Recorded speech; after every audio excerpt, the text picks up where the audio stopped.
ada satu momen lelaki ini dia ingin bertaubat kepada Allah. Dia insaf di atas perbuatan dia, dia menyesal di atas perbuatan dia. Lalu dia duduk di tikar sejadah, dia berdoa kepada Allah, minta ampun kepada Allah Subhanahu wa taala. Kata Nabi SAW, ketika mana hamba yang berdosa tadi duduk di tikar sejadah minta ampun kepada Allah, Allah jawab setiap permintaan dan keampunan kita.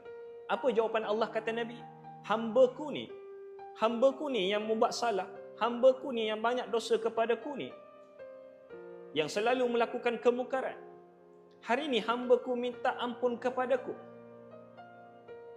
Hari ini hambaku ni minta ampun kepadaku. Dalam keadaan dia tahu aku adalah Tuhannya. Dalam keadaan dia tahu aku adalah Tuhan yang boleh memberi hukuman ataupun mengampunkannya. Tapi hambaku ni tetap minta ampun kepadaku. Lalu aku ampunkan dosanya. Tapi kata Nabi, ketika mana pemuda tadi diberikan keampunan oleh Allah, dia melakukan lagi satu kesalahan. Dia melakukan lagi satu dosa yang sama. Lalu dia duduk di tikar sejadah berdoa balik kepada Allah, insaf balik kepada Allah, minta ampun lagi kepada Allah. Apa kata Allah? Hambaku ni kali kedua dia minta ampun kepadaku, aku ampunkannya.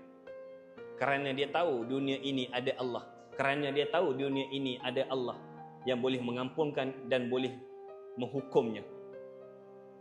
Perawi yang meriwayatkan hadis ini mengatakan, lelaki yang si pendosa tadi minta ampun kepada Allah melakukan kesalahan lebih daripada 3-4 kali. Kali pertama melakukan kesalahan minta ampun. Kali kedua melakukan kesalahan minta ampun. Kali ketiga, kali keempat. Alhasil, apa kata Allah Subhanahu wa taala dalam hadis ni?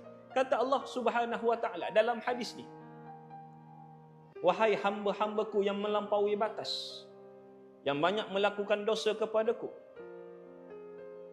Kata Allah Subhanahu wa taala kepada mereka yang melakukan dosa, kitalah, buatlah apa yang kamu nak buat.